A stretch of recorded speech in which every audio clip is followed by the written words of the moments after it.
Okay, so previous class में हमने extensive and intensive property पढ़ा था। पहले हम लोग इसको एक बार वापस से रिवाइज कर लेते हैं, देन आगे कंटिन्यू करते हैं। Just wait.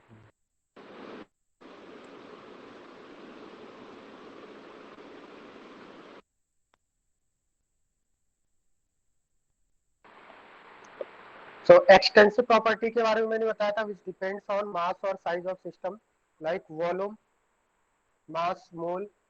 ये सभी आपके मास और साइज ऑफ द सिस्टम पे डिपेंड करते हैं। More the amount of substance, more will be volume, mass, और we can say that mole. Intensive property मैंने आपको बताया था, which does not depend on mass और size of system, like density, refractive index, these are intensive property. Next हमने एक property इसमें include किया था, एक इंपॉर्टेंट पॉइंट बताया था आपको एक्सटेंसिव प्रॉपर्टी के बारे में, that extensive properties are additive और subtractive in nature, right. That means हम लोग इनको डायरेक्टली ऐड कर सकते हैं एक्सटेंसिव प्रॉपर्टीज को, बट इंटेंसिव प्रॉपर्टीज को हम लोग ऐड नहीं कर सकते। Intensive properties are non additive, non subtractive. इसके बारे में मैंने आपको बताया था, लाइक अगर हम वॉल्यूम की बात करें, suppose 1 beaker 1 ml and second beaker 5 ml water है, दोनों को मिक्स करेंगे तो वॉल्यूम आपका इंक्रीज हो जाएगा। दैट मींस वॉल्यूम को आप डायरेक्टली ऐड कर सकते हैं। सो वॉल्यूम क्या हो जाएगा, since it is additive so it is extensive property. But अगर हम डेंसिटी की बात करें, तो डेंसिटी आपका 1 ml वाटर की डेंसिटी 1 ग्राम पर ml है, 5 ml वाटर की भी डेंसिटी 1 ग्राम पर ml है। अगर आप इन दोनों को मिक्स कर दें तो भी क्या डेंसिटी चेंज हो जाएगी? अगर दोनों बीकर को मिक्स करेंगे तो क्या डेंसिटी चेंज होगी? नहीं, डेंसिटी चेंज होने वाली नहीं है। You cannot write that density of the resulting solution will be 1 plus 1. That means we cannot add density directly. So density is non-additive, non-subtractive. So it is an intensive property. Density is intensive property. Density आपका amount पे depend नहीं करता है। Similarly temperature के बारे में मैंने बताया था, टेम्परेचर को भी हम लोग डायरेक्टली ऐड नहीं कर सकते हैं। Suppose 10 ml water 25 degree Celsius, 20 ml water in second beaker it is also at 25 degree Celsius. दोनों को अगर आप मिक्स करेंगे तो वॉल्यूम आपका इंक्रीज हो जाएगा, 10 + 20 डायरेक्टली वॉल्यूम ऐड हो जाएगा। बट टेम्परेचर को आप डायरेक्टली ऐड नहीं कर सकते, बिकॉज 25 ये रूम टेम्परेचर पे, ये भी रूम टेम्परेचर पे है। अगर आप just by mixing you can not say that 25 + 25 50 हो जाएगा। बात समझ में आ रहा है? ऐसा नहीं होता है। तो हम लोग क्या बोलेंगे, temperature is also an intensive property, you can not add directly. Next property मैंने आपको बताया था, ratio of two extensive properties is always intensive. तो अगर आपके टू एक्सटेंसिव प्रॉपर्टीज है तो उनका रेशियो लेंगे तो आपको इंटेंसिव मिलेगा। You can check by this. Density is ratio of mass and volume. Mass is extensive property, volume is also extensive property. So extensive upon extensive, density is intensive. Density is intensive property. Similarly, you can say that molarity or concentration terms. Concentration terms के बारे में अगर हम बात करें तो molarity क्या होता है, number of moles of solute upon volume. Number of moles is extensive, ये अमाउंट पे डिपेंड करता है, more the amount of substance more will be number of moles, and volume भी आपका extensive है, so extensive upon extensive molarity will be intensive. Is it clear up to here to all of you? क्या यहाँ तक बात समझ में आ रहा है सभी स्टूडेंट्स को? हाँ सर। नेक्स्ट हमने देखा था melting point and boiling point के बारे में डिस्कस किया था। Melting point and boiling point मैंने आपको बताया था, every substance has unique melting and boiling point that do not depend on amount. Melting point और बॉइलिंग पॉइंट ऑलरेडी फिक्स होता है सभी सब्सटेंस का, राइट। लाइक आयरन मैंने आपको बताया था, आयरन का आप स्मॉल पीस लें या फिर आयरन का लार्ज पीस लें, melting point will be same. So melting point and you can say that boiling point also do not depend on amount. 100 ml water will also have boiling point of 100 degrees Celsius, and 1 liter water will also have boiling point of 1 degree Celsius. 1000 liter water will also have boiling point of 100 degrees Celsius. So do boiling point depend on amount of substance? Boiling point, बताइए. Boiling point do not depend on amount of substance, right? So you can say that boiling point is intensive property.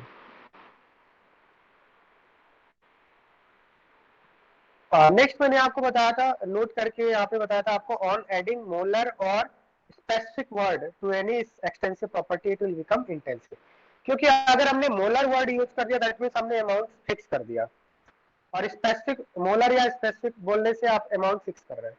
Molar का मतलब 1 मोल substance कर दिया हमने amount, specific का मतलब 1 ग्राम substance कर sir दिया। आपका वॉइस अटक रहा है।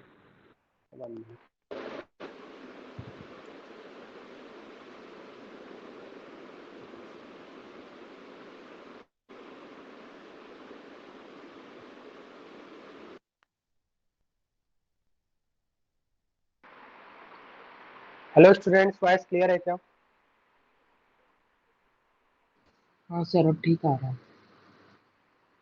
ओके, तो मैंने आपको बताया था वॉल्यूम इज एक्सटेंसिव प्रॉपर्टी। इसके पहले वॉइस आ रहा था क्या आपको? यहाँ तक मैंने एक्सप्लेन किया, मेल्टिंग पॉइंट, बॉइलिंग पॉइंट, हाँ यहाँ तक सर। आपको समझ में आ गया? हाँ उसके बाद आपने हाँ क्या सर। ओके, नेक्स्ट हमने वॉल्यूम के बारे में डिस्कस किया था, volume is extensive property. But अगर मोलर वॉल्यूम की बात करें, वॉल्यूम तो आपका extensive property, but molar volume की बात करें तो कैसा हो जाएगा? इंटेंसिव हो जाएगा। ओके, तो मैंने आपको बताया कि ऑन एडिंग मोलर और specific word to any extensive property it will become intensive. किसी भी एक्सटेंसिव प्रॉपर्टी के सामने अगर आप मोलर वर्ड यूज कर देंगे या एक्सटेंसिव मोलर और स्पेसिफिक वर्ड यूज करेंगे तो वो आपका इंटेंसिव हो जाएगा। क्योंकि हम लोग मोलर का मतलब क्या है, मोलर या स्पेसिफिक का मतलब हमने अमाउंट फिक्स कर रहे हैं। मोलर का मतलब 1 मोल कर दिया हमने, स्पेसिफिक का मतलब 1, जैसे स्पेसिफिक वॉल्यूम बोला तो स्पेसिफिक वॉल्यूम का मतलब हमने उसका मास फिक्स कर दिया है। मोलर में हमने मोल फिक्स कर देते हैं, स्पेसिफिक में हम लोग मास फिक्स कर देते हैं, 1 ग्राम कर देते हैं। So volume of one mole of a substance, that is molar volume, is intensive property. जैसे मैंने आपको बताया था, वाटर का एग्जांपल दिया था आपको। सपोज आपका 1 ml वाटर है या फिर आप 10 ml वाटर है, एंड सेकंड बीकर में आपका 1 लीटर वाटर है। Molar volume mv, molar volume same होगा और डिफरेंट होगा।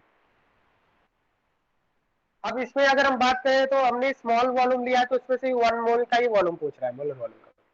और अगर आपने लार्ज वॉल्यूम लिया है, वाटर का 1 लीटर लिया है या 1000 लीटर लिया है, तो उसमें से भी 1 मोल का ही पूछ रहा है।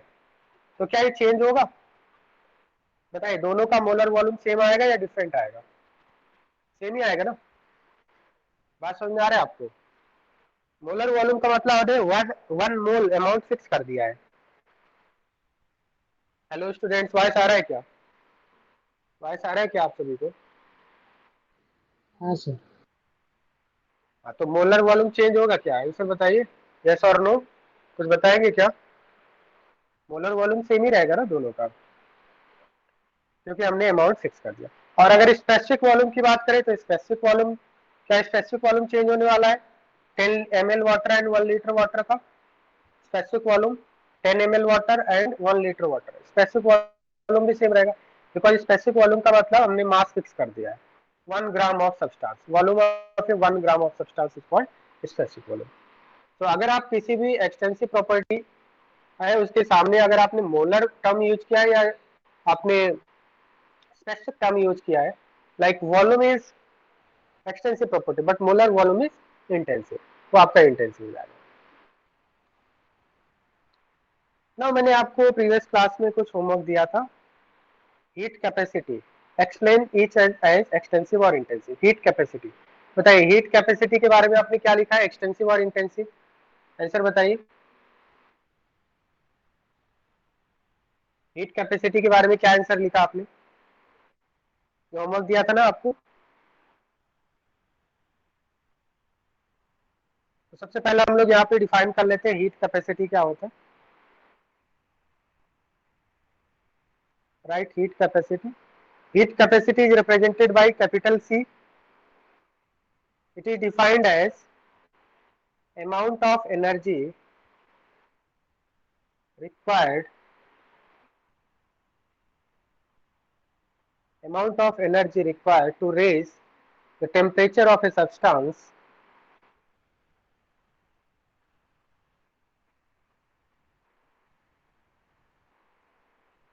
by 1 degree Celsius.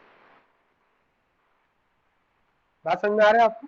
That means how much amount of energy is required to raise the temperature of a substance by 1 degree Celsius. That is called heat capacity.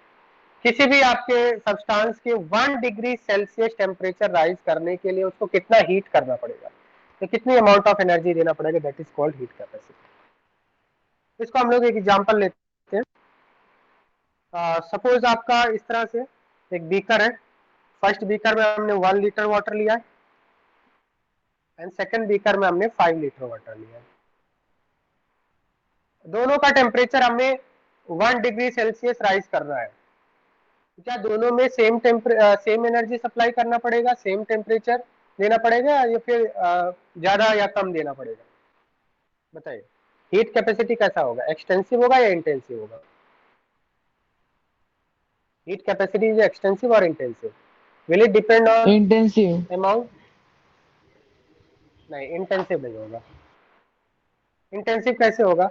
देखो, आपने जैसे रियल लाइफ में इस तरह से आप घर पे अभी करके देखिए। आप 1 लीटर अगर आपने वाटर कम लिया है तो कम हीट करना पड़ेगा ना, और अगर आपने वाटर ज्यादा लिया है इसको आप हीट करो। हाँ, वाटर ज्यादा लिया है तो इसको ज्यादा एनर्जी देना पड़ेगा ना हीट करने के लिए। ठीक है, जैसे घर में आप चाय बना रहे हैं तो अगर आपने वाटर कम लिया है तो कम हीट करना पड़ेगा, उसको जल्दी हीट हो जाएगा। और अगर आपने वाटर ज्यादा लिया है तो लेट में हीट होगा, उसको ज्यादा एनर्जी देना पड़ेगा। बात समझ में आ रहे है? तो यहाँ पे जो टेम्परेचर देना पड़ेगा, टेम्परेचर कितना देना पड़ेगा, तो हम लोग यहाँ पे ऐसा बोल सकते हैं कि less heat is required. In first case less heat is required to raise the temperature by 1 degree Celsius. और यहाँ पे मोर हीट इज रिक्वायर्ड, दोनों का 1 डिग्री सेल्सियस राइज करना है। किसी भी सब्सटेंस का 1 डिग्री सेल्सियस राइज करने के लिए जो टेम्परेचर रिक्वायर्ड होता है, जो एनर्जी रिक्वायर्ड होता है, that is called heat capacity. Suppose मान लिया दोनों ही इनिशियली 25 डिग्री सेल्सियस पे थे, तो इन दोनों को 25 से 26 पे लेके जाना है, इसको भी 25 से 26 पे ले जाना है। तो यहाँ पे अमाउंट ज्यादा है ना, अगर ज्यादा अमाउंट है, ठीक है, सपोज आप कोई भी चीज कुक कर रहे हैं तो ज्यादा अमाउंट है तो उसको ज्यादा टेम्परेचर देना पड़ेगा या नहीं, बताइए। हाँ सर। तो अगर आपका 5 लीटर वाटर तो उसको ज्यादा टेम्परेचर देना पड़ेगा, more heat is required. So that means heat capacity depends on amount. 5 litre water के लिए ज्यादा हीट देना पड़ेगा, 1 लीटर वाटर के लिए कम हीट देना पड़ेगा। That means heat capacity is, since it depends on amount, property. Is it clear to all of you?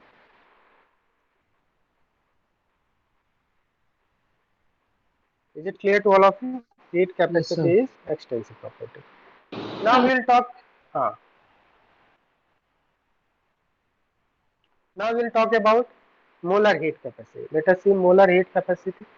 तो अभी जैसा मैंने आपको बताया, बताइए मोलर हीट कैपेसिटी कैसा होगा? Molar heat capacity Intensive. Represent by Cm।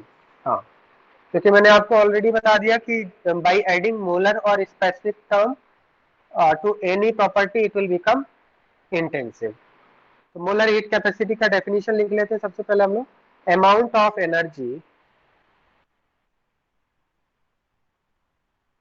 required to raise the temperature of 1 mole of a substance। यहाँ पे आपने अमाउंट फिक्स कर दिया है, 1 mole of a substance, right, 1 mole of a substance, क्योंकि यहाँ पे मोलर वर्ड है। 1 mole of a substance by 1 degree. किसी भी सब्सटेंस के 1 मोल अमाउंट को 1 डिग्री टेम्परेचर राइज करने के लिए जो हीट रिक्वायर्ड होगा, that is called molar heat capacity. अब सपोज हमने 1 लीटर वाटर लिया, सेम प्रीवियस वाला एग्जांपल लेते हैं, एंड दूसरे बीकर में हमने 5 लीटर वाटर लिया है। तो इन दोनों का ही हमें कितना डिग्री टेम्परेचर राइज करना है? Delta T 1 degree Celsius, 1 degree Celsius rise करना है। अब इसमें अगर हम बात करें तो 1 लीटर वाटर में क्या पूरे वाटर की बात कर रहा है? नहीं, वो सिर्फ कितने वाटर की बात कर रहा है? 1 मोल वाटर की बात कर रहा है। और यहाँ पे भी 5 लीटर वाले में भी क्या पूरे अमाउंट की बात कर रहा है? नहीं, is talking about is talking about 1 मोल, मतलब एक स्पेसिफिक अमाउंट की बात कर रहा है, 1 मोल की बात कर। तो आपने स्मॉल 1 लीटर वाटर लिया तो उसमें से भी 1 मोल की बात कर रहा है। 5 लीटर वाटर लिया है तो क्या हुआ, उसमें से भी 1 मोल की बात कर रहा है। आपने 1000 लीटर लिया है तो उसमें से भी 1 मोल की बात कर रहा है। तो क्या अब ये हमने अमाउंट फिक्स कर दिया 1 मोल, तो क्या अब ये अमाउंट पे डिपेंड करेगा मोलर हीट कैपेसिटी? बताइए, क्या ये अमाउंट पे डिपेंड करेगा? यस और नो? नहीं डिपेंड करेगा ना। नहीं सर। ठीक है, तो अब ये कैसा होगा, since it do not depend on amount, तो इसको क्या बोलेंगे हम लोग? इंटेंस। तो इंपॉर्टेंट बात है ये, इस टाइप से क्वेश्चन आपको कॉम्पिटिटिव एग्जाम में पूछे जाते हैं। ये इंपॉर्टेंट क्वेश्चन है। Heat capacity is extensive property but molar heat capacity is an intensive property. Okay, now if you talk about specific heat capacity, तो स्पेसिफिक हीट कैपेसिटी कैसा होगा बताइए? specific heat capacity is represented by CS. S stands for specific here. C का मतलब क्या है? Heat capacity, S is specific. So specific का मतलब अभी हमने वेट फिक्स कर दिया, मास फिक्स कर दिया है। मोलर में हम लोग मोल फिक्स कर देते हैं, अमाउंट मोल फिक्स कर देते हैं, यहाँ पे हम लोग मास फिक्स कर देते हैं। दोनों का मतलब एक ही है। यहाँ पे क्या करेंगे, डेफिनेशन लिखेंगे पहले। Amount of energy required to raise the temperature of 1 gram of a substance. यहाँ पे भी हमने अमाउंट फिक्स कर दिया, 1 gram of a substance, 1 gram of a substance by 1 degree, this is called specific heat capacity. ना फिर से हमने अमाउंट फिक्स कर दिया, तो बताइए किस टाइप से होगा, क्या होगा, ये एक्सटेंसिव होगा या इंटेंसिव होगा? Tell me. इंटेंसिव। ये भी कैसा हो जाएगा आपका? Intensive property.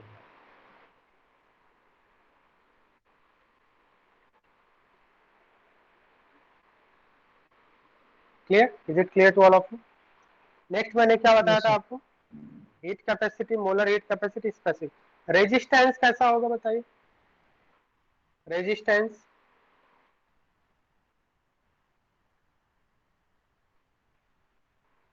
रेजिस्टेंस कैसा होगा बताएंगे आप? एनीवन?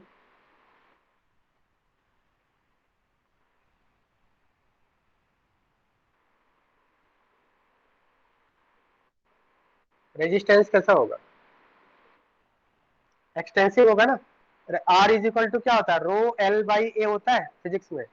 तो रेजिस्टेंस एरिया ऑफ वायर पे डिपेंड करता है ना, एरिया ऑफ क्रॉस सेक्शन पे डिपेंड करता है। Resistance area of cross section पे डिपेंड करता है ना, वायर का एरिया ऑफ क्रॉस सेक्शन कैसा है। तो इसका मतलब ये डिपेंड कर रहा है साइज पे या नहीं? लेंथ और एरिया दोनों पे डिपेंड करता है। Length of wire, resistance depends on length of wire, more the length of wire more will B resistance. And area of cross section पे भी डिपेंड करता है रेजिस्टेंस। दैट मींस ये कैसा होगा बताइए मुझे? एक्सटेंसिव हो जाएगा? बात समझ में आ रही है या नहीं? और इसी तरह से कंडक्टेंस, कंडक्टेंस भी आपका एक्सटेंसिव प्रॉपर्टी होता है। अच्छा, ये दोनों रेजिस्टेंस और कंडक्टेंस दोनों एक दूसरे के जस्ट अपोजिट होते हैं। रेजिस्टेंस का मतलब क्या होता है? Resistance in the flow of current, मतलब समझ में आ रहा है आपको? Hindrance in the flow of current. ठीक है, मतलब किसी भी वायर के थ्रू, आपने फिजिक्स में पढ़ा होगा, किसी भी वायर के थ्रू कितना ज्यादा रेजिस्टेंस है, resistance means hindrance in the flow of current, difficulty in the flow of current is called resistance. Conductance इसका जस्ट अपोजिट होता है। कंडक्टेंस का मतलब होता है ease of flow of current, how easily current can be flow, ease of flow of current is called resistance. Difficulty in flow of current is called resistance, ease of flow of current is called conductance. But एक बात ध्यान रखना, conductance जो use होता है ये solution के लिए यूज होता है, और रेजिस्टेंस आपका मेटल्स के लिए यूज करता है, मेटेलिक वायर के लिए यूज किया जाता है। इतनी बात समझ में आ रही है आपको? कंडक्टेंस सॉल्यूशन के लिए यूज किया जाता है, मतलब अगर सपोज NaCl सॉल्यूशन है, उससे हम लोग देखेंगे करंट कितना इजीली फ्लो हो रहा है NaCl सॉल्यूशन के अंदर, तो उसको बोलेंगे कंडक्टेंस। हेलो स्टूडेंट्स, वॉइस आ रहा है क्या आप सभी को? Yes, sir. तो हाँ both sir. resistance and conductance are extensive property. But अगर हम रेजिस्टिविटी या कंडक्टिविटी की बात करें तो हमें पता है रेजिस्टिविटी को क्या बोलते हैं, स्पेसिफिक रेजिस्टेंस बोलते हैं। ये फिजिक्स में पढ़ा होगा आपने, राइट? पढ़ा है ना सभी स्टूडेंट ने? स्पेसिफिक रेजिस्टेंस बोलते हैं। सिमिलरली कंडक्टिविटी को भी स्पेसिफिक कंडक्टेंस बोलते हैं। तो रेजिस्टेंस और कंडक्टेंस तो एक्सटेंसिव होते हैं, बट रेजिस्टिविटी और कंडक्टिविटी ये दोनों आपके कैसे हो जाएंगे? क्योंकि स्पेसिफिक लगा दिया हमने, ये आपके इंटेंसिव हो जाते हैं। रेजिस्टिविटी एंड कंडक्टिविटी, रेजिस्टिविटी का मतलब स्पेसिफिक रेजिस्टेंस, ये आपके इंटेंसिव प्रॉपर्टी होते हैं। Okay, clear? Now can you tell me pressure किस टाइप का क्वांटिटी होगा? Pressure Extensive. तो प्रेशर इज इक्वल टू क्या होता है आपका? फोर्स अपॉन एरिया होता है। बताइए, pressure is equal to force upon area. Force कैसा क्वांटिटी होगा, एक्सटेंसिव या इंटेंसिव? फोर्स, फोर्स एडिटिव होता है या नहीं? बताइए। जैसे मान लिया आपका कोई ये क्या है आपका, एक कोई व्हीकल है और इसको वन पर्सन एक बार पुश कर रहा है और एक बार इसको 5% पुश कर रहे हैं। सपोज इसको आगे ले जाना है, तो कौन से केस में ज्यादा चांसेस होंगे आगे बढ़ने के? कौन से केस में ज्यादा चांसेस होंगे आगे बढ़ने के? सेकंड वाले केस में? Second. हाँ सर। सेकंड वाले केस में, क्योंकि यहाँ पे 5% एक साथ ही इसको पुश कर रहे हैं, तो हाँ फोर्स, सर। फोर्स क्या होता है? एडिटिव होता है, राइट? फोर्स ऐड हो जाता है। सपोज मान लिया 5 न्यूटन था, 5 न्यूटन, 5 न्यूटन, 5 न्यूटन, 5 न्यूटन, ये सब ऐड हो जाएगा आपका, 25 न्यूटन हो जाएगा और इसमें ओनली 5 न्यूटन रहेगा। That means force is additive, force add होता है। तो फोर्स को क्या बोलेंगे आप, एक्सटेंसिव या इंटेंसिव? एक्सटेंसिव। एक्सटेंसिव बोलेंगे। और एरिया कैसा होता है?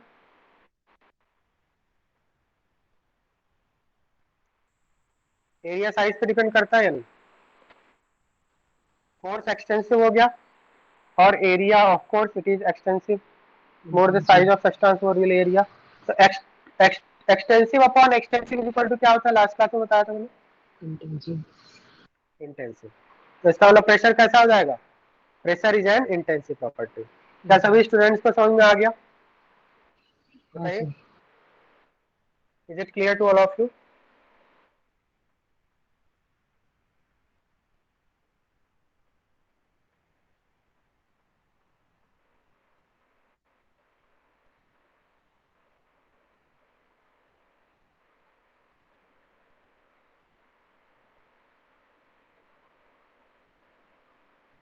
सर हाँ, सर कंडक्टिविटी का बता सकते हो क्या आप? कंडक्टिविटी, जैसे रेजिस्टिविटी क्या होता है? स्पेसिफिक रेजिस्टेंस होता है। रेजिस्टिविटी क्या होता है? Specific resistance. इसी तरह से कंडक्टिविटी होता है स्पेसिफिक कंडक्टेंस। ये आपका अमाउंट पे डिपेंड नहीं करता, साइज या एरिया पे डिपेंड नहीं करता है। ठीक है, तो स्पेसिफिक कंडक्टेंस होता है, स्पेसिफिक हमने यूज कर दिया तो इसलिए ये कैसा हो जाएगा? इंटेंसिव हो जाएगा। ठीक है, और ये कंडक्टिविटी, कंडक्टेंस, अभी यहाँ पे मैंने बताया ease of flow of current, इसके बारे में हम लोग डिटेल में स्टडी करेंगे इलेक्ट्रोकेमिस्ट्री चैप्टर में। इलेक्ट्रोकेमिस्ट्री चैप्टर में डिटेल में स्टडी करेंगे इसके बारे में। बात समझ में आ रहा है? अभी ये यस कंडक्टेंस समझ सर। में आ गया आपको? Conductance is just reverse of resistance. Resistance is difficulty in flow of current, conductance is ease of flow of current, how easily current can be flown in through a solution, right? तो resistivity और conductivity दोनों ही intensive हो जाएंगे, क्योंकि ये specific हो गए ना, स्पेसिफिक हो गए, तो स्पेसिफिक की वजह से हमने इनको क्या बोला? इंटेंसिव बोल दिया। अब सपोज हम लोग एंट्रोपी की अगर हम बात करें, एंट्रोपी, एंट्रोपी एक न्यू टर्म है, इसके बारे में हम लोग देखेंगे वेदर इट इज एक्सटेंसिव और इंटेंसिव। तो एंट्रोपी को कैपिटल एस से रिप्रेजेंट करते हैं। Entropy is represented by capital S. Entropy क्या होता है? Degree of randomness. Entropy is called, it is a measure of, entropy is a measure of degree of randomness. मतलब किसी भी सब्सटेंस में हम लोग पार्टिकल्स देखें कितना ज्यादा रैंडम पार्टिकल है, more the randomness in the particles, more is the entropy. जैसे अगर हम बात करें सॉलिड सब्सटेंस की एंट्रोपी, लिक्विड की एंट्रोपी एंड गैस की एंट्रोपी, मैक्सिमम रैंडमनेस किसके अंदर होता है? गैस पार्टिकल, लिक्विड पार्टिकल और सॉलिड पार्टिकल। तो पता है सॉलिड के पार्टिकल क्या होते हैं? रेगुलरली अरेंज होते हैं। तो मैक्सिमम रैंडमनेस किसमें होता है? अंदर होता है। हम लोग बोलेंगे गैस की एंट्रोपी ज्यादा होती है लिक्विड से और लिक्विड की एंट्रोपी ज्यादा होती है सॉलिड से। इतनी बात समझ में आ रहा है आपको? हाँ सर।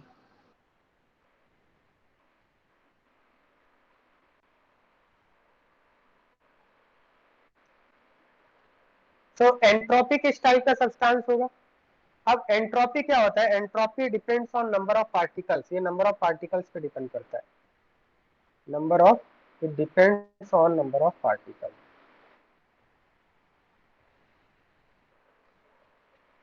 दैट मींस जैसे मान लिया अगर हमने 10 लीटर वाटर लिया है या फिर 10 ml वाटर लिया और इधर हमने 500 ml वाटर लिया, तो दोनों में एंट्रोपी किसमें ज्यादा होगी? नंबर ऑफ पार्टिकल किसमें ज्यादा होंगे? इस वाले में नंबर ऑफ पार्टिकल ज्यादा होंगे, हाँ 500 सर। ml वाले में। दैट मींस क्योंकि मैंने बोला एंट्रोपी नंबर ऑफ पार्टिकल्स पे डिपेंड कर रहा है, तो एंट्रोपी किसकी ज्यादा होगी? इसको हम लोग H2 मान लेते हैं और इसको S1 मान लेते हैं। H2। तो सेकंड वाले कंटेनर की एंट्रोपी ज्यादा होगी क्योंकि मोर the number of particles more is entropy. ये भी होता है। मोर the number of particles, entropy दो बातों पे डिपेंड करता है, एक तो आपका रैंडमनेस और दूसरा नंबर ऑफ पार्टिकल्स। तो more the number of particles more will be entropy. तो एंट्रोपी समझ में आ रहा है? एंट्रोपी को हम लोग कैपिटल एस से रिप्रेजेंट करते हैं। Entropy is a measure of degree of randomness. That means more the randomness of more the randomness more is entropy. More the randomness more will be entropy. Like gas की entropy ज्यादा होगी liquid से, liquid की entropy ज्यादा होगी solid से। Is it clear to all of you up to ये? बताइए सभी स्टूडेंट्स को समझ में आ रहा है? हाँ सर।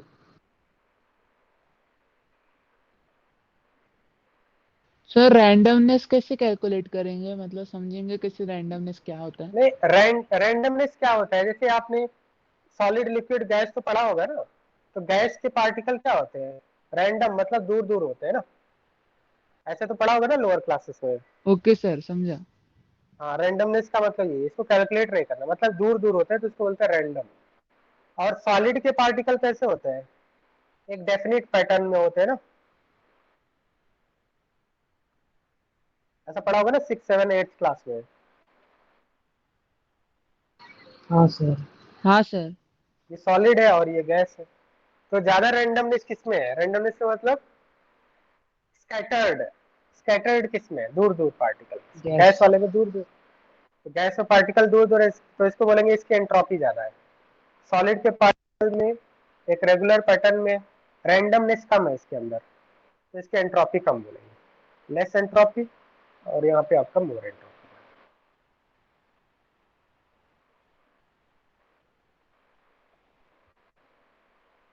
समझ में आ गया?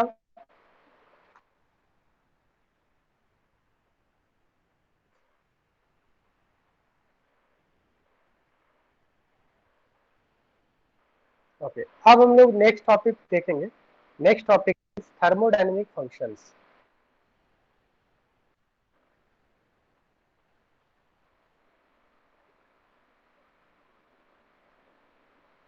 थर्मोडायनेमिक फंक्शंस, तो इसमें बेसिकली हम लोग थर्मोडायनेमिक फंक्शंस में हमने थर्मोडायनेमिक प्रॉपर्टीज तो पढ़ लिया, एक्सटेंसिव और इंटेंसिव। नेक्स्ट टॉपिक जो हम लोग पढ़ने वाले हैं थर्मोडायनेमिक फंक्शन। थर्मोडायनेमिक फंक्शन में हम लोग दो चीजों के बारे में स्टडी करेंगे यहाँ पे, स्टेट फंक्शन सर और आपका पाथ आवाज फंक्शन। अटक रहा है। हाँ, 1 मिनट में।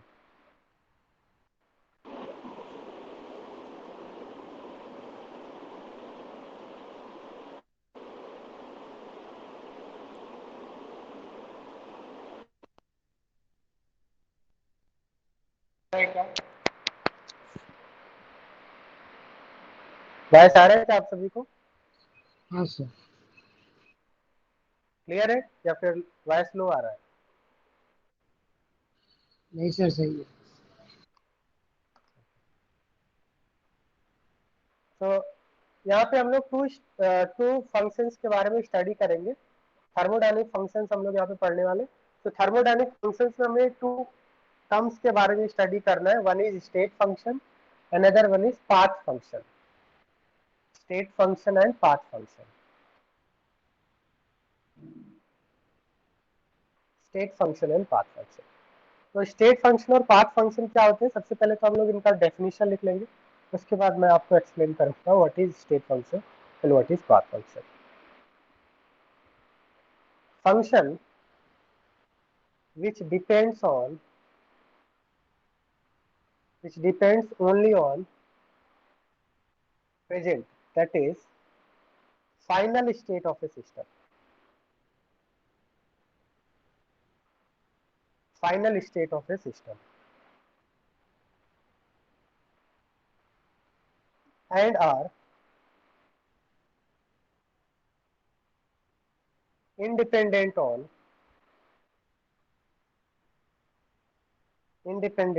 from their past as well as path followed by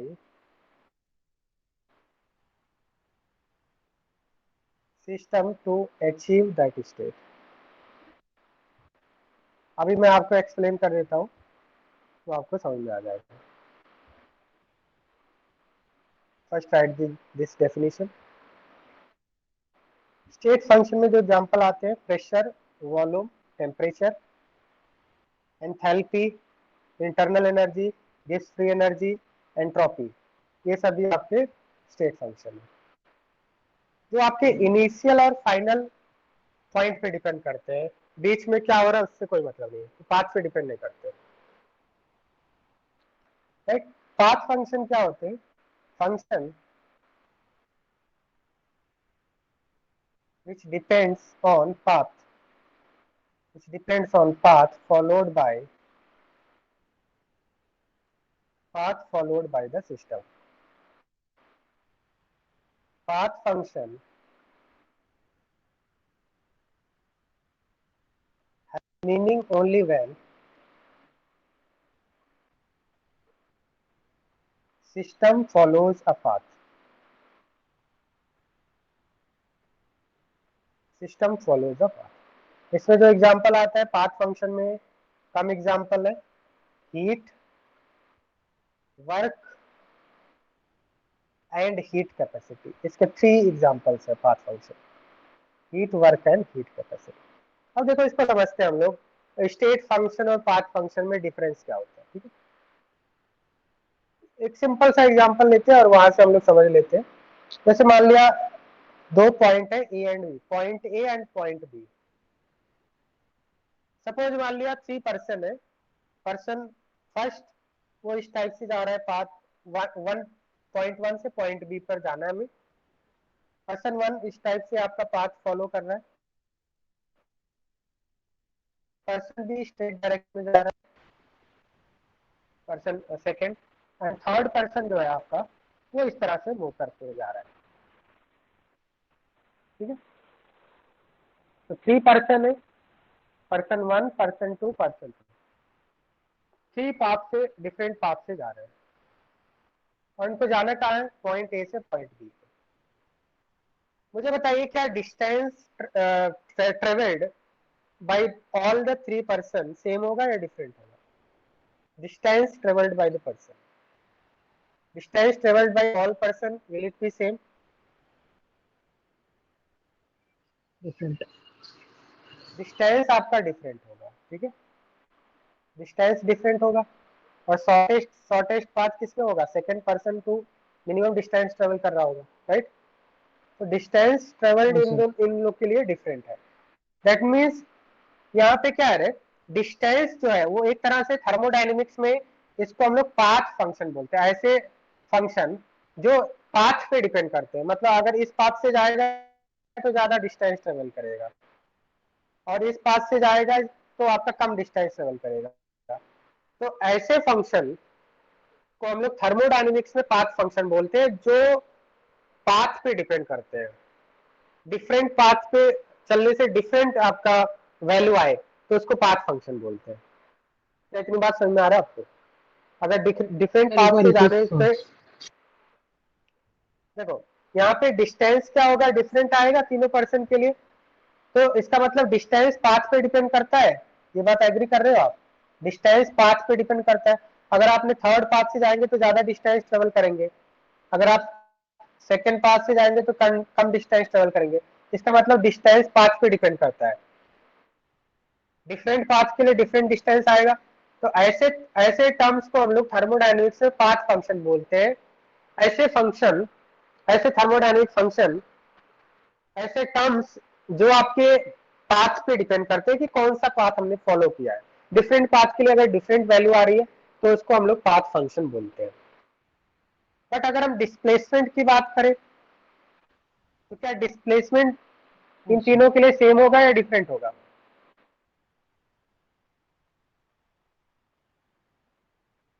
displacement बताइए, डिस्प्लेसमेंट कैसा होगा? डिस्प्लेसमेंट क्या होता है? शॉर्टेस्ट डिस्टेंस होता है ना। डिस्प्लेसमेंट तो क्या होगा, सेम होगा तीनों पर्सन के लिए। तो थर्मोडायनेमिक्स के टर्म में क्या डिस्प्लेसमेंट पाथ पे डिपेंड कर रहा है, विच पाथ यू हैव फॉलोड? नहीं, डिस्प्लेसमेंट अल्टीमेटली हमें बी पॉइंट तक ही जा रहे हैं, सभी पर्सन बी तक ही जा रहे हैं। मतलब डिस्प्लेसमेंट क्या होगा, सभी का सेम होगा, चाहे पर्सन 1 हो, पर्सन 2 हो, person, because ultimately they are achieving same final path, same final point. Final point तो सेम है ना तीनों के लिए, तो डिस्प्लेसमेंट सेम होगा।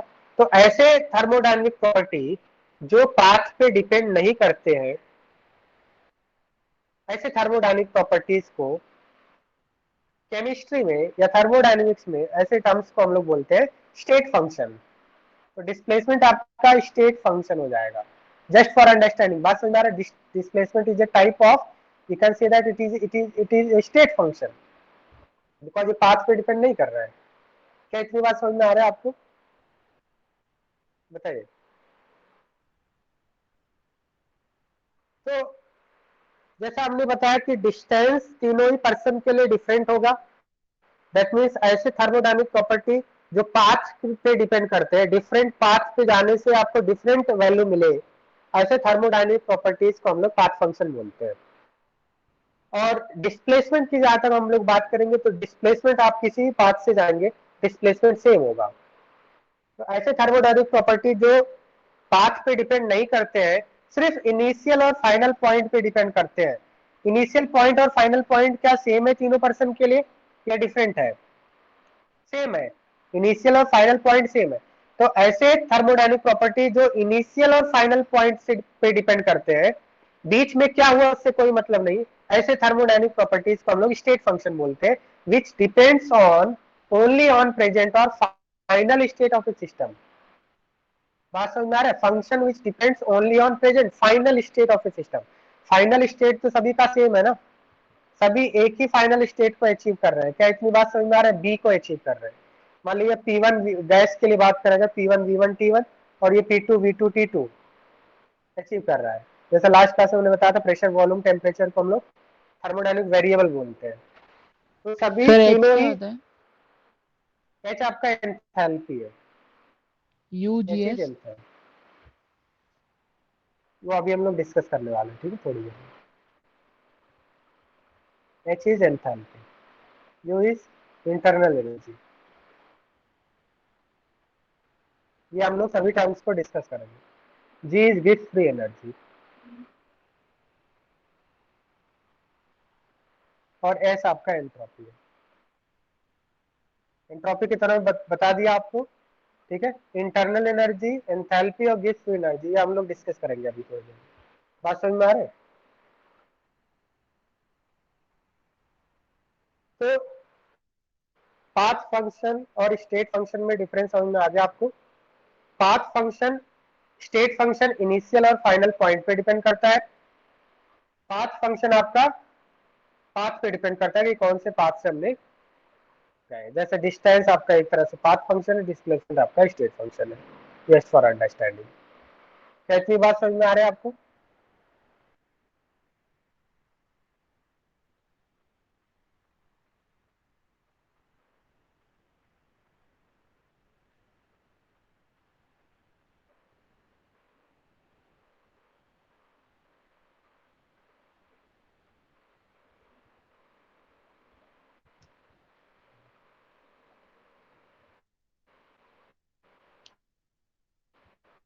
क्या ये बात समझ में आ रहा है या नहीं?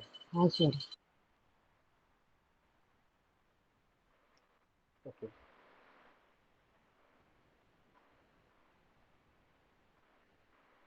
नेक्स्ट टॉपिक आपका thermodynamic equilibrium.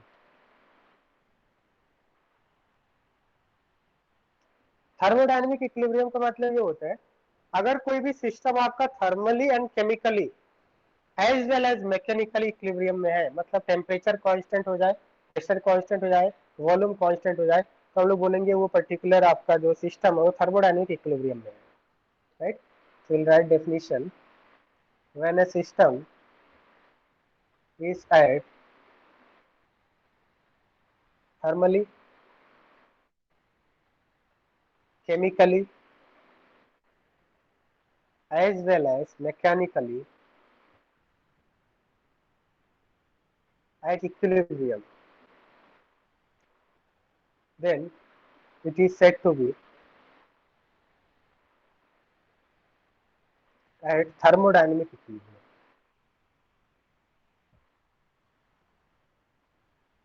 Right, thermally chemically and mechanically equilibrium में होना चाहिए। इसका मतलब क्या है? देखो, कोई भी सिस्टम को हम लोग बोलते हैं थर्मल इक्विलिब्रियम में है। कब बोलते हैं? अगर टेम्परेचर कांस्टेंट हो, मतलब उस system through out the process अगर टेम्परेचर कांस्टेंट है तो हम लोग बोलेंगे वो सिस्टम आपका थर्मल इक्विलिब्रियम में है। जैसे हम लोग आइडियल गैस की बात कर रहे हैं, तो अगर आइडियल गैस को हम लोग एक्सपेंड कर रहे हैं, कंप्रेस कर रहे हैं या कोई भी प्रोसेस कर रहे हैं उसके साथ, बट टेम्परेचर कांस्टेंट रखा है, तो हम लोग बोलेंगे वो थर्मल इक्विलिब्रियम में है। थर्मल का मतलब होता है टेम्परेचर। केमिकल इक्विलिब्रियम में कब बोलेंगे? अगर आपका वॉल्यूम कांस्टेंट है। वॉल्यूम कांस्टेंट कब होता है? वॉल्यूम कांस्टेंट कब होता है? अगर हमने रिजिड कंटेनर ले लिया, लास्ट क्लास में बताया था आपको, बाउंड्री फिक्स हो जाएगी, रिजिड कंटेनर हो जाए। तो रिजिड कंटेनर, स्टील कंटेनर के अंदर अगर हम ले रहे हैं तो हम लोग बोलेंगे केमिकल इक्विलिब्रियम में, volume constant. Mechanical equilibrium, mechanical equilibrium में हम लोग तब बोलते हैं अगर प्रेशर आपका कांस्टेंट है। तो इसका मतलब सपोज मान लिया हम लोग, जनरली हम लोग सिस्टम क्या लेते हैं यहाँ पे केमिस्ट्री में, सिस्टम को क्या लेते हैं हम लोग? आइडियल गैस लेते हैं।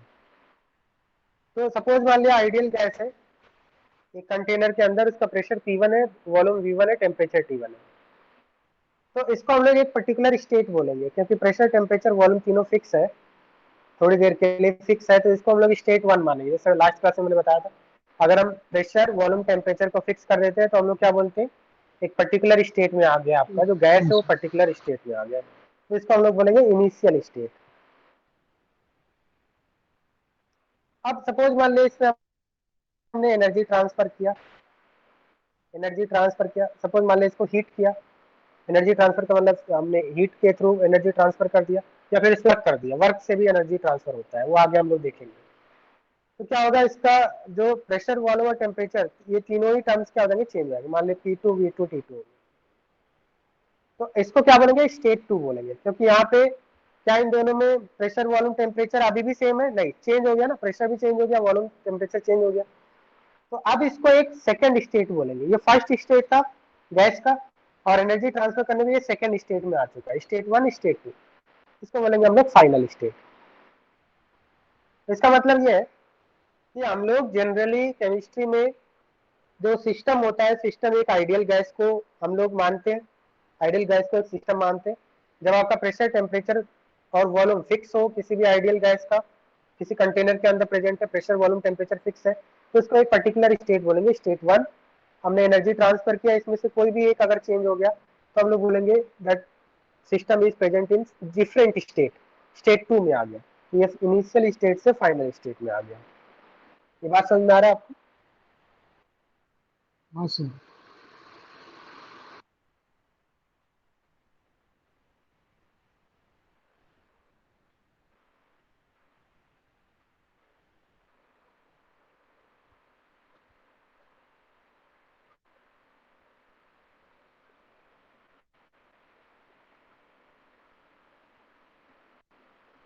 नेक्स्ट हम लोग टॉपिक डिस्कस करेंगे थर्मोडायनेमिक प्रोसेस।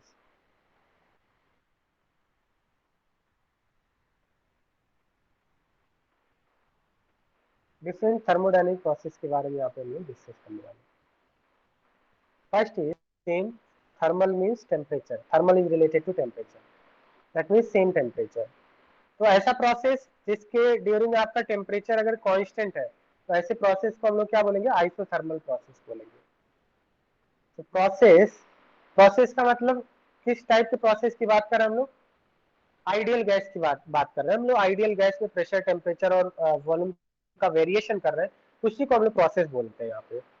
आइडियल गैस में अगर हमने सपोज टेम्परेचर, एक कोई पर्टिकुलर आइडियल गैस है एक कंटेनर के अंदर, उसमें हमने कुछ हीट वगैरह सप्लाई कर दिया, तो इसको हम लोग प्रोसेस, इस चीज को हम लोग प्रोसेस बोल रहे हैं यहाँ पे। So process in which system, system का मतलब ideal gas, right. System is changing it's state, state का मतलब क्या है अभी बता दिया मैंने, ठीक है। ये आपका स्टेट 1 है, स्टेट 2 है। जब प्रेशर, वॉल्यूम, टेम्परेचर फिक्स होता है उसको एक particular state. So process in which system is changing its state by keeping temperature constant, temperature constant होना चाहिए। तो अगर आपका टेम्परेचर कांस्टेंट है तो ऐसे प्रोसेस को हम लोग iso, iso mean same, thermal mean temperature, isothermal process बोलते हैं। जैसे मान लिया अभी हमने स्टेट की बात किया था, सपोज एक आपका कंटेनर के अंदर आइडियल गैस, ये आपका एक इनिशियल स्टेट में है जिसका प्रेशर P1 है, वॉल्यूम V1 है, टेम्परेचर T1 है। हमने इसमें एनर्जी ट्रांसफर किया, एनर्जी ट्रांसफर कर सकते हैं वाया हीट, हीट के फॉर्म में एनर्जी ट्रांसफर कर सकते हैं। और सपोज मान लिया एनर्जी ट्रांसफर करने से इसका प्रेशर चेंज हो गया P2, वॉल्यूम चेंज हो गया V2, बट टेम्परेचर कांस्टेंट रहा। मतलब हमने आइडियल गैस का टेम्परेचर, हमने आइडियल गैस का स्टेट चेंज कर दिया।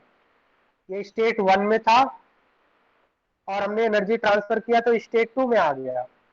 स्टेट 2 क्यों बोल रहे हैं, क्योंकि यहाँ पे इसके वेरिएबल चेंज हो गए।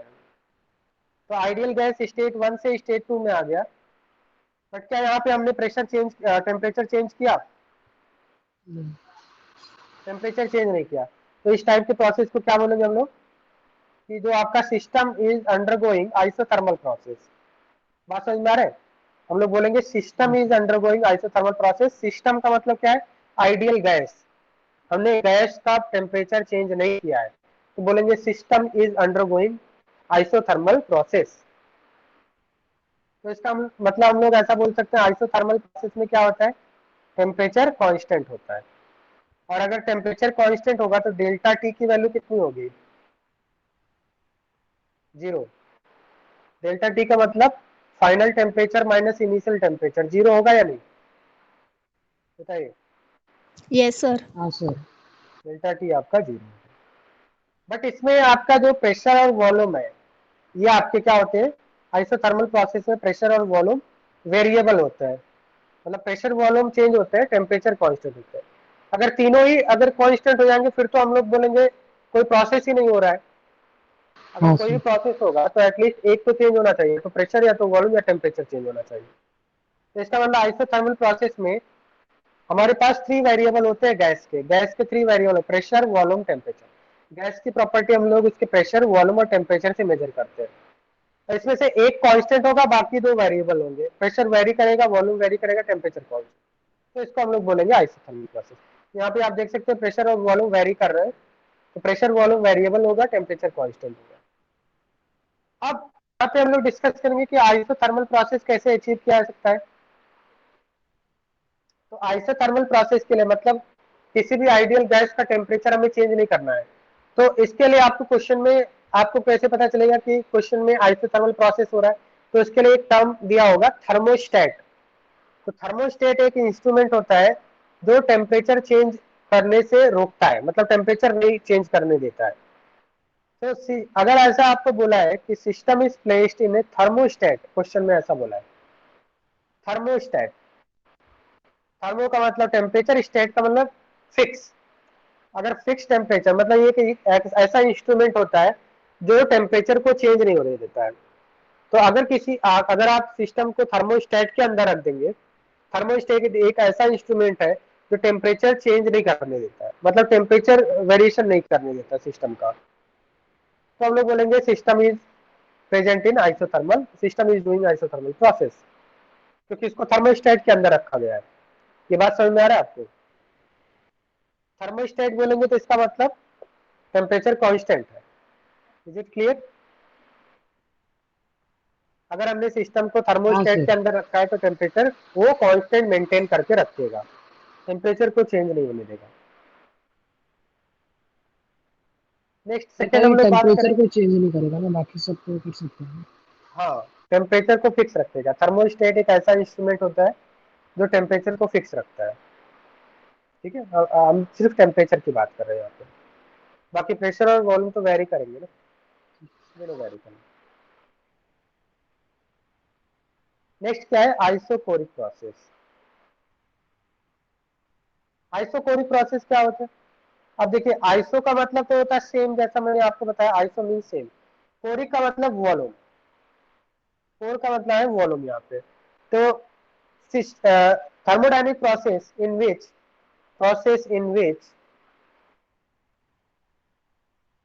volume is fixed, volume is constant, ऐसे प्रोसेस जिसमें आपका वॉल्यूम कांस्टेंट हो। अगर टेम्परेचर कांस्टेंट हो तो आइसोथर्मल प्रोसेस बोलेंगे, अगर आपका वॉल्यूम कांस्टेंट है तो इसको क्या बोलेंगे आप? आइसोकोरिक प्रोसेस बोलेंगे, राइट। और वॉल्यूम कैसे कांस्टेंट रह सकता है? वॉल्यूम कांस्टेंट रखने के लिए किस टाइप का कंटेनर चाहिए आपको? रिजिड कंटेनर चाहिए। मतलब अगर आपको बोला है कि आइडियल गैस रिजिड कंटेनर में है, रिजिड कंटेनर का मतलब क्या है? स्टील कंटेनर टाइप, मतलब अब उसका वॉल्यूम चेंज नहीं हो सकता है। अगर स्टील कंटेनर में रखा है तो क्या होगा? क्या इसका वॉल्यूम चेंज होगा आइडियल गैस का? IG, ideal gas. अगर आपने पिस्टन फिटेड सिलेंडर के अंदर रखा है तो उसका वॉल्यूम चेंज हो सकता है, क्योंकि पिस्टन ऊपर नीचे हाँ जा सर। सकता है। आइडियल गैस को पिस्टन फिटेड सिलेंडर के अंदर रखा है तो वॉल्यूम चेंज हो सकता है, तो इसको आइसोकोरिक नहीं बोलेंगे। हो सकता है कि हमने सिस्टम को हीट किया और वॉल्यूम चेंज हो गया, तो इसको आइसोकोरिक नहीं बोलेंगे। आइसोकोरिक तब बोलेंगे अगर आइडियल गैस का volume through out the process, जो भी हम लोग प्रोसेस कर रहे हैं, हीट दे रहे हैं या हीट बाहर निकाल रहे हैं, उस प्रोसेस के ड्यूरिंग अगर आपका वॉल्यूम चेंज नहीं हो रहा है तो हम लोग उसको बोलेंगे आइसोकोरिक प्रोसेस बोलेंगे। ये बात समझ में आ रहा है आपको? तो आइसोकोरिक प्रोसेस हाँ तभी सर। होगा अगर आप सिस्टम को एक रिजिड कंटेनर के अंदर रखा है। Ideal gas is kept inside rigid container. तो यहाँ पे क्या होता है? वॉल्यूम कांस्टेंट होता है, तो वॉल्यूम कांस्टेंट होगा तो डेल्टा वी क्या होगा? जीरो होगा, right. And what about pressure and temperature? यहाँ पे प्रेशर एंड टेम्परेचर वेरिएबल होते हैं। जैसे मैंने आपको बताया, प्रेशर, टेम्परेचर, वॉल्यूम, ये थ्री आपके टर्म्स होते हैं किसी भी आइडियल गैस की प्रॉपर्टी मेजर करने के लिए। तो यहाँ पे प्रेशर मान लिया P1 था, वॉल्यूम V1 था, टेम्परेचर T1 था। ये आपका इनिशियल स्टेट है किसी भी आइडियल गैस का। इनिशियल स्टेट हम लोग बोलेंगे स्टेट 1 में था आइडियल गैस।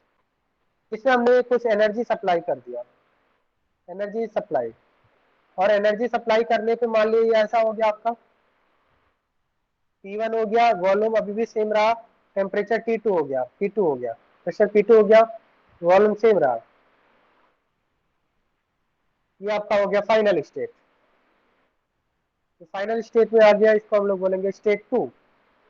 दैट मीन्स इस प्रोसेस के ड्यूरिंग क्या वॉल्यूम चेंज हुआ है? नहीं, मतलब अदर टू टर्म्स तो चेंज होंगे, प्रेशर और टेम्परेचर चेंज होगा। जैसे यहाँ पे हमने आइसोथर्मल में बोला था कि टेम्परेचर कांस्टेंट था बट पीवी वेरिएबल था।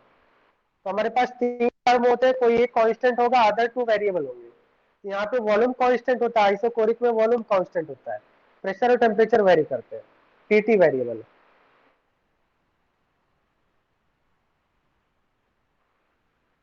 तो इतनी बात समझ में आ रहा है आपको? हाँ सर।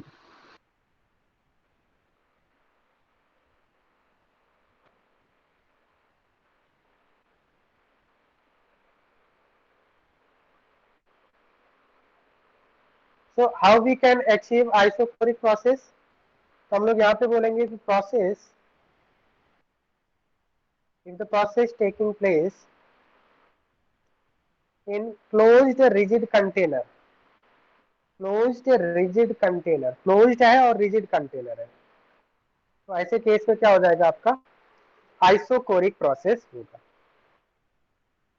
अब एक इम्पॉर्टेंट बात है कि आइसोक्लोरिक प्रोसेस में जो आपका वर्क होता है W की वैल्यू 0 होती है, वर्क डन 0 होता है।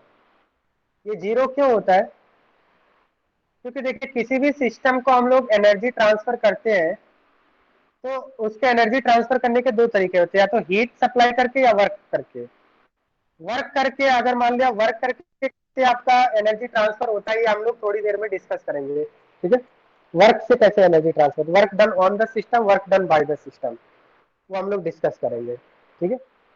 तो अभी इसको हम लोग वहीं पे डिस्कस करेंगे कि W कैसे 0 है, ये मैं आपको बता दूंगा। अभी यहाँ पे समझ में आ रहा है, process taking place in closed rigid container. अगर रिजिड कंटेनर है तो आपका आइसोकोरिक प्रोसेस होगा। थर्ड प्रोसेस हम लोग डिस्कस करेंगे आइसोबैरिक प्रोसेस।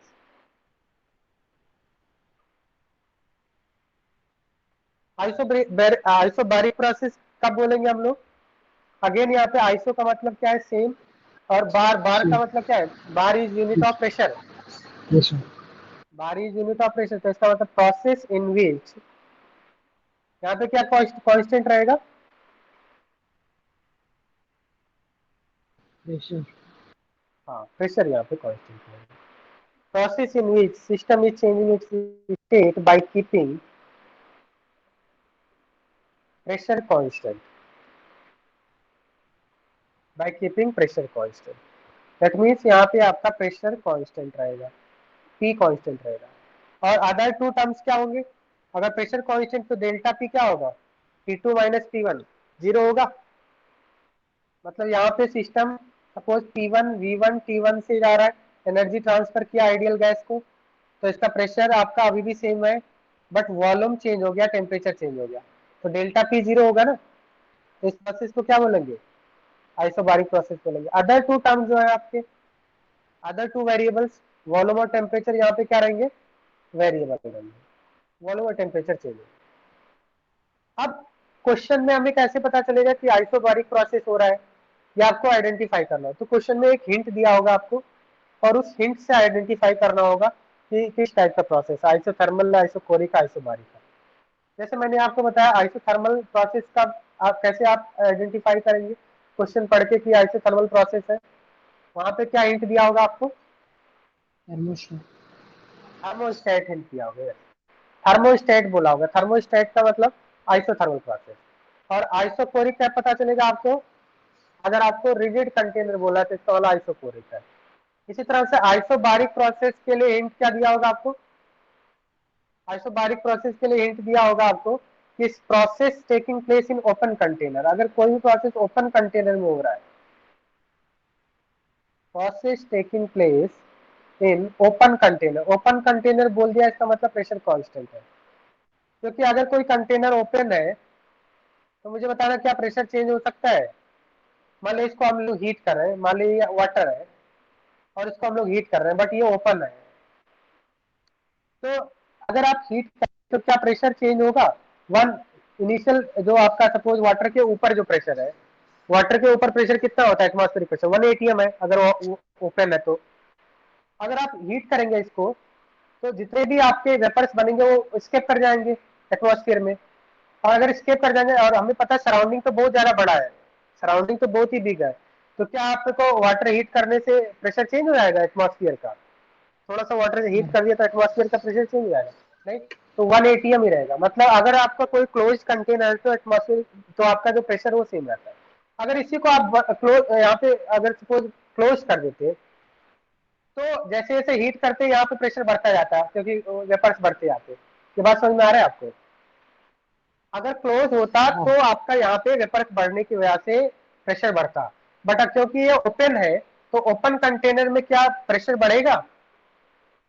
जो भी एक्स्ट्रा नहीं। वेपर्स आएंगे वो स्केप कर जाएंगे। तो ओपन कंटेनर में कभी प्रेशर नहीं बढ़ता है, मतलब प्रेशर कांस्टेंट रहता है। अगर ओपन कंटेनर में कोई भी प्रोसेस हो रहा है तो प्रेशर कांस्टेंट मानते हैं हम लोग। और कितना प्रेशर रहेगा उस समय? 1 atm रहेगा। ये बात समझ में आ रहा है सभी स्टूडेंट्स को? तो अगर आपसे यस बोला है यस। कि process taking place in open container, that means वो किस टाइप का प्रोसेस है? आइसोबैरिक। Isobaric process. नेक्स्ट हम लोग देखेंगे फोर्थ फोर्थ पॉइंट ये थोड़ा ज्यादा इंपॉर्टेंट है, एडियाबेटिक प्रोसेस। एडियाबेटिक प्रोसेस, तो एडियाबेटिक प्रोसेस क्या होता है इसके बारे में हम लोग देखेंगे।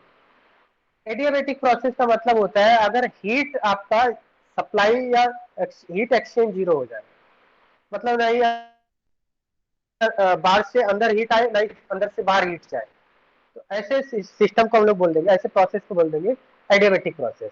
यहाँ पे हम लोग डेफिनेशन लिखेंगे, system is changing it's state without exchanging heat without exchanging heat from surrounding।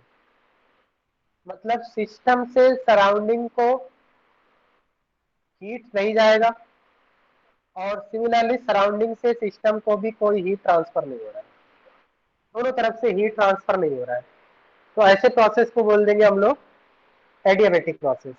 और लास्ट क्लास में हमने मतलब यहाँ पे Q is equal to zero होता है, Q का मतलब क्या है, हीट ट्रांसफर।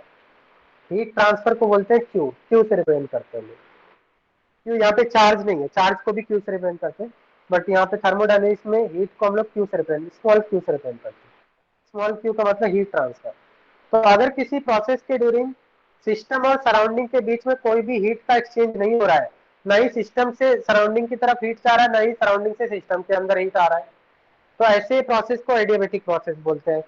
और हीट ट्रांसफर ना हो इसके लिए लास्ट क्लास में बताया था हम लोग किस टाइप का कंटेनर होना चाहिए, like thermos flask, insulated container होना चाहिए। अगर कोई थर्मोस फ्लास्क है और उसके अंदर मान लिया हॉट वाटर है, तो क्या वो हीट एक्सचेंज करेगा सिस्टम से सराउंडिंग की तरफ, बाहर की तरफ हीट एक्सचेंज करेगा नहीं, और बाहर से अंदर हीट भी नहीं आने देगा। तो थर्मोस फ्लास्क के अंदर मान लिया या कोई ऐसा सिस्टम है, कोई आइडियल गैस को हम लोग किसी ऐसे कंटेनर के अंदर रखा है जस्ट लाइक थर्मोस फ्लास्क, कि आपका हीट एक्सचेंज ना हो पाए सिस्टम से सराउंडिंग की तरफ, या सराउंडिंग से अंदर हीट ना आ पाए, नहीं अंदर से बाहर हीट जा रहा है नहीं बाहर से अंदर हीट आ रहा है, तो ऐसे प्रोसेस को हम लोग बोलेंगे एडियाबेटिक प्रोसेस। क्या ये बात समझ में आ रहा है आपको? हाँ सर। हीट एक्सचेंज आपका जीरो होगा। तो इसका मतलब ये है कि हम लोग जैसे मान लिया आइडियल गैस की बात करते हैं, initial pressure T1 V1 T1 था, और यहाँ पे क्या किया, ये आपका चेंज हो रहा है स्टेट, स्टेट चेंज हो गया, सपोज T2 V2 T2 हो गया, स्टेट चेंज हो गया P2 V2 T2। अब एनर्जी ट्रांसफर करने के दो तरीके होते हैं, या तो हीट से ट्रांसफर कर सकते हैं एनर्जी, या फिर वर्क करके कर सकते हैं। मान लीजिए इस पे हमने वर्क करके हीट ट्रांसफर किया है, वर्क करके एनर्जी ट्रांसफर किया है।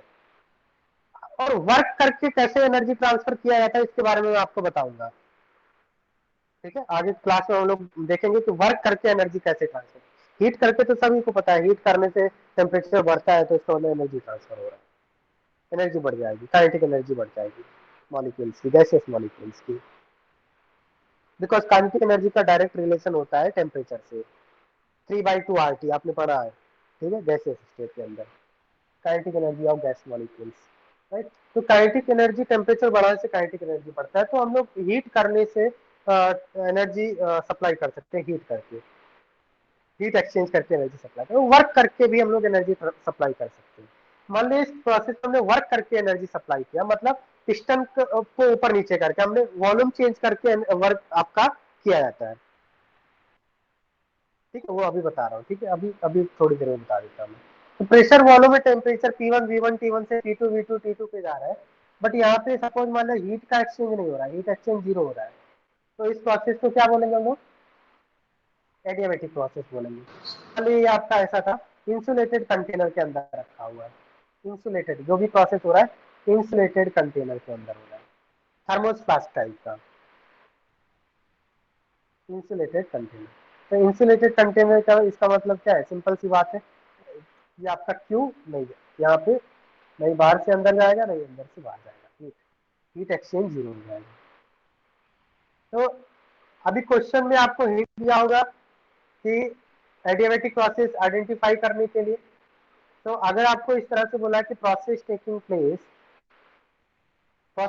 प्लेस इन नहीं होगा और हीट एक्सचेंज नहीं होगा, तो इसको एडियाबेटिक प्रोसेस बोलेंगे। Adiabatic process, no heat exchange. सभी स्टूडेंट्स को समझ में आ गया एडियाबेटिक प्रोसेस क्या होता है? हाँ सर।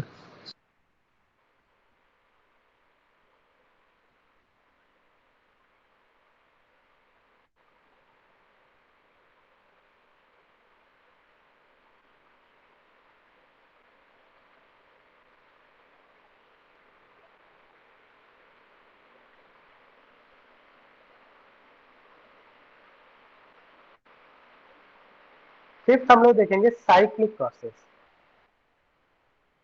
साइक्लिक प्रोसेस क्या है?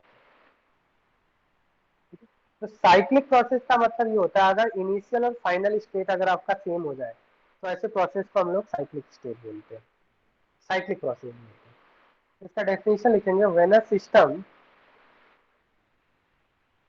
passes through, when a system passes through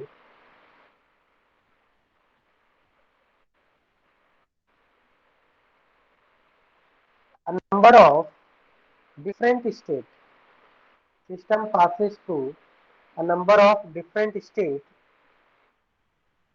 system passes through a number of different states and ultimately return to initial state. System passes through a number of different states and ultimately return to initial state. क्या मतलब इसका? मतलब simple है इसका कि अगर आपका किसी प्रोसेस के ड्यूरिंग इनिशियल स्टेट और फाइनल स्टेट सेम हो जाए, इनिशियल स्टेट और फाइनल स्टेट सेम हो जाए, क्या मतलब है? जैसे मान लें कोई आइडियल गैस है, initially P1 V1 T1, pressure P1 है, वॉल्यूम V1 है, टेम्परेचर T1 है। हमने इसको एनर्जी सप्लाई किया। एनर्जी सप्लाई करने के दो तरीके होते हैं, या तो हीट से कर सकते हैं या फिर वर्क करके कर सकते हैं। एनर्जी सप्लाई किया हमने, ये हो गया आपका P2 V2 T2 हो गया, प्रेशर चेंज हो गया, वॉल्यूम चेंज हो गया, टेम्परेचर चेंज हो गया। वापस से एनर्जी सप्लाई किया और ये आपका प्रेशर वॉल्यूम टेम्परेचर वापस से चेंज हो गया। एक बार फिर से हमने एनर्जी सप्लाई किया और मान लो वापस से P1 V1 T1 हो गया। तो यहाँ पे अगर आप देखें तो इनिशियल जो आपका स्टेट था और फाइनल स्टेट सेम हो गया ना। जो इनिशियल प्रेशर वॉल्यूम टेम्परेचर था आइडियल गैस का और final initial volume temperature ideal gas का वो सेम हो गया। तो ऐसे प्रोसेस को हम लोग क्या बोलेंगे? साइक्लिक साइक्लिक प्रोसेस बोलेंगे। प्रोसेस। तो हम लोग क्या कर रहे हैं, किसी भी कोई भी सपोज कंटेनर है, कंटेनर के अंदर आइडियल गैस है, उसमें हम लोग उस आइडियल गैस को एनर्जी ट्रांसफर कर रहे हैं। और हमने क्या किया कि सपोज मान लिया मल्टीपल स्टेप में एनर्जी ट्रांसफर कर रहे हैं। एक बार हमने एनर्जी सप्लाई किया, दूसरी बार एनर्जी बाहर निकाला। तो इस तरह से अगर हम कर रहे हैं और इनिशियल स्टेट और फाइनल स्टेट अगर आपका सेम हो जाए तो ऐसे प्रोसेस को हम लोग साइक्लिक प्रोसेस बोलते हैं। जो आपका pressure initial pressure volume initial temperature था वही आपका final pressure final volume final temperature. तो इसको हम लोग रिप्रेजेंट कैसे करते हैं? अगर हम डायग्राम में रिप्रेजेंट करने की बात करें तो आइसोकोरिक प्रोसेस को हम लोग इस तरह से रिप्रेजेंट करते हैं। सपोज ये आपका प्रेशर एक्सिस है, ये आपका वॉल्यूम एक्सिस है। अब कोई भी आइडियल गैस है, उसके इनिशियल स्टेट को सपोज मैंने ए से रिप्रेजेंट किया है, ए से, और मान लीजिए ए से बी पे आ रहा है, स्टेट ए से स्टेट बी पे आ गया। इनिशियल स्टेट मान लिया प्रेशर P1 था, वॉल्यूम V1 है, टेम्परेचर T1 है। अभी यहाँ पे क्या हो गया, वॉल्यूम तो कांस्टेंट है क्योंकि आप देख सकते हैं वॉल्यूम वॉल्यूम एक्सिस पे क्या है, ये कांस्टेंट है ना। प्रेशर ड्रॉप हो रहा है, ये बात समझ में आ रहा है आपको? हाँ प्रेशर सर। ड्रॉप हो रहा है बट वॉल्यूम कांस्टेंट है। तो मान लिया बी पॉइंट पे जो आपका प्रेशर तो चेंज हो जाएगा, P2 हो जाएगा, वॉल्यूम कांस्टेंट है V1 और टेम्परेचर कितना हो गया, मान लिया टेम्परेचर भी चेंज हो गया, T2 हो गया। ए से बी पॉइंट पे आ गया, तो ए से बी पॉइंट पे आया, देन बी से सी पॉइंट पे गया, और बी से सी पॉइंट पे जाएगा तो आपका प्रेशर कांस्टेंट रहेगा ना। प्रेशर कांस्टेंट रहेगा नहीं, प्रेशर वाली एक्सिस पे कोई चेंजेस आएगा क्या? जैसे यहाँ पे जब इसको आप एक्सट्रापोलेट करोगे तो वॉल्यूम कांस्टेंट था, मतलब ए बी प्रोसेस के ड्यूरिंग वॉल्यूम कांस्टेंट है या नहीं? और जब बी से सी पे जा रहा है सिस्टम, आइडियल गैस जब बी से सी पे जा रहा है तो उस समय क्या कांस्टेंट है? प्रेशर। प्रेशर कांस्टेंट है। तो मान लो यहाँ पे हमने सी पॉइंट पे गया, प्रेशर अभी भी P2 रहा, वॉल्यूम चेंज हो गया V2, टेम्परेचर चेंज हो गया T1। मान लो वापस से ये सी से 1 पे गया, वापस से मतलब ए से बी पे जा रहा है, बी से सी पे जा रहा है, और सी से अगेन 1 पे जा रहा है, सी से ए पे जा रहा है। ये फर्स्ट प्रोसेस हो गया और ये सेकंड और ये थर्ड प्रोसेस हो गया। तो यहाँ पे देखिए क्या इनिशियल स्टेट, मतलब हमने क्या किया, P1 V1 T1 से हमने यहाँ पे P2 V1 T2 हो गया, और B से C पे जब गया तो P2 V2 T1 हो गया। मतलब बी से सी पे प्रेशर कांस्टेंट है, ए से बी पे आपका वॉल्यूम कांस्टेंट। वापस से जब सी से 1 पे गया तो क्या इसका स्टेट सेम हो गया या नहीं? जो इनिशियल स्टेट था वही फाइनल स्टेट हो गया। हाँ सर। तो ऐसे प्रोसेस को हम लोग क्या बोलेंगे? इस टाइप साइक्लिक के प्रोसेस प्रोसेस। को हम लोग साइक्लिक प्रोसेस बोलेंगे। This is called cyclic process since the initial state and final state are same. Initial state means we are talking about initial volume, initial pressure, initial temperature is equal to final volume, final temperature, final pressure of the ideal gas. तो हम लोग इसको बोलेंगे cyclic process. अब यहाँ पे अगर हम ए बी की बात करें, अगर आपसे बोला जाए कि प्रोसेस ए बी मतलब वो आपका आइडियल गैस ए बी किस टाइप का प्रोसेस है, तो आप क्या आंसर देंगे? आइसोकोरिक। हाँ, ए बी के ड्यूरिंग आपका वॉल्यूम कांस्टेंट है जब ए से बी पे जा रहा है, तो ए बी को बोलेंगे आइसोकोरिक प्रोसेस बोलेंगे। मतलब जब ए से बी पे आइडियल गैस जा रहा था उस समय आइडियल गैस का वॉल्यूम कांस्टेंट है, तो हम लोग बोलेंगे A B means ideal gas आप आइसोकोरिक प्रोसेस करा रहे हैं, आइसोकोरिक प्रोसेस हो रहा है, volume constant. Similarly process B C को क्या बोलेंगे? आइसोबैरिक। आइसोबैरिक बोलेंगे इसको, प्रेशर क्योंकि जब कांस्टेंट। बी से सी पे जा रहा है तो आपका प्रेशर कांस्टेंट है। और ए प्रोसेस एसी को क्या बोलेंगे? एसी साइक्लिक कौन सा प्रोसेस। प्रोसेस? नहीं नहीं, साइक्लिक प्रोसेस तो पूरा है, ए बी सी ये पूरे प्रोसेस को साइक्लिक बोलेंगे। मैं इस देखो प्रोसेस क्या हो रहा है, ए से बी पे जा रहा है, बी से सी पे जा रहा है, वापस से सी पे ए पे आ रहा है, तो इस हाँ। पूरे प्रोसेस को साइक्लिक बोल रहे हैं। बट जब हमने इसको डिवाइड कर दिया, ए बी को बोला आइसोकोरिक, बी सी को बोला आइसोबैरिक, सी ए को क्या बोलेंगे? हमने डिवाइड कर दिया फिर पार्ट। एडियाबैटिक। सी नहीं, एडियाबैटिक नहीं होता, सी ए को बोलेंगे या ए सी ए लिख देते हैं इसको। सी से ए पे जा रहा है तो इसको बोलेंगे आइसोथर्मल, ये आइसोथर्मल प्रोसेस है सीए। सीए क्या आपका आइसोथर्मल प्रोसेस है। कैसे? देखो मैंने आपको गैसियस स्टेट में पढ़ाया था, बॉयल्स लॉ पढ़ाया था। बॉयल्स लॉ में क्या बताया था? अगर आपका टेम्परेचर कांस्टेंट हो तो प्रेशर और वॉल्यूम में कैसा रिलेशन होता है? इनवर्सली प्रोपोर्शनल रिलेशन होता है। मतलब अगर हम प्रेशर बढ़ाते हैं तो वॉल्यूम कम होता है, ये पढ़ाया था ना बॉयल्स लॉ।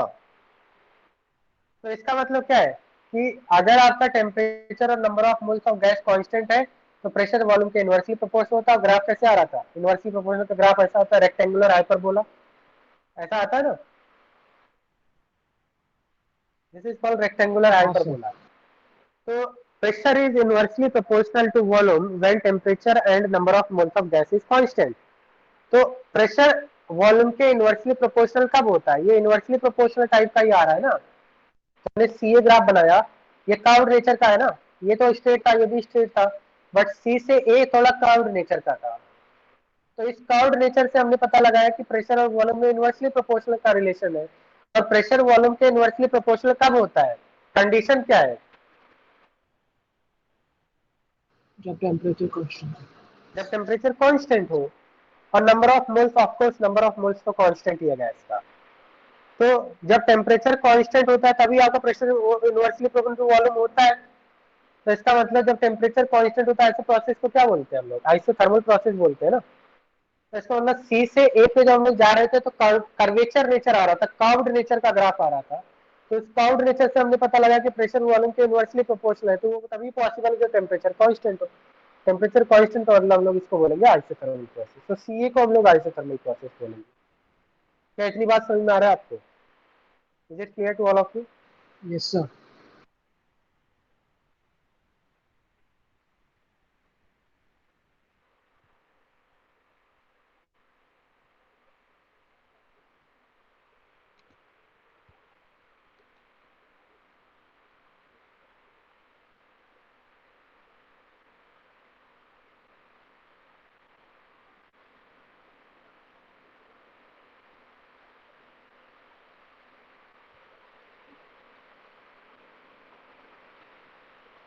अब देखिए जैसा मैंने अभी थोड़ी देर पहले आपको बताया था कि mode of transfer of energy, जो हम लोग नेक्स्ट क्लास में इसको मैं दोबारा से रिपीट करूंगा, ठीक है? Mode of transfer of energy. अभी मैं आपको थोड़ा सा एक ब्रीफ आइडिया दे देता हूँ कि किसी भी सब्सटेंस को अगर एनर्जी ट्रांसफर करना है तो उसके दो तरीके होते हैं, ठीक है।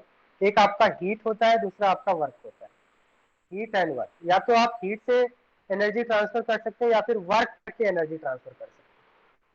वर्क वाला पॉइंट हम लोग यहाँ पे डिस्कस, हीट वाला पॉइंट तो आपको इजीली समझ में आ रहा होगा। जैसे मान लिया कोई आयरन ब्लॉक है और ये आपका इनिशियल पॉइंट ए पे, मतलब ये 150 डिग्री सेल्सियस पे है। इनिशियली क्या है आपका 150 डिग्री सेल्सियस। मान लिया इसने कुछ हीट लूज किया और ये आपका, या फिर हीट गेन किया, मान लिया इसको टेम्परेचर हीट कर रहे हैं, हीट सप्लाई कर दिया हमने, हीट इज सप्लाई। और हीट सप्लाई करेंगे तो क्या होगा, इसकी एनर्जी बढ़ेगी, मॉलिक्यूल्स की एनर्जी बढ़ेगी। मान लीजिए 300 डिग्री सेल्सियस पे आ गया, तो क्या हम लोग बोल सकते हैं कि अगर हमने हीट ट्रांसफर किया तो एनर्जी इंक्रीज हुआ? एनर्जी इंक्रीज हुआ या नहीं, बताइए। 150 डिग्री सेल्सियस से 300 डिग्री सेल्सियस पे आ गया, मॉलिक्यूल्स की एनर्जी हाँ बढ़ गई होगी, काइनेटिक एनर्जी बढ़ गई होगी मॉलिक्यूल्स की। Kinetic energy equal to 3/2 RT। वैसे तो गैस के केस में होता है, गैस का केस ही ले लो, सपोज मान लिया आइडियल गैस है अंदर, या आइडियल गैस ले लिया हमने, आइडियल गैस में हीट सप्लाई कर दिया, उसका 150 डिग्री सेल्सियस से 300 डिग्री सेल्सियस पे आ गया, तो इसका मतलब हीट सप्लाई करने से एनर्जी इंक्रीज होती है गैसेस मॉलिक्यूल्स की। तो हीट ट्रांसफर करके हम लोग एनर्जी इंक्रीज कर सकते हैं। हम लोग किसी भी गैस सिस्टम की जब हम लोग बात करें, किसी भी आइडियल गैस का हम लोग वर्क करके भी एनर्जी ट्रांसफर कर सकते हैं। वर्क करके कैसे एनर्जी ट्रांसफर करते हैं,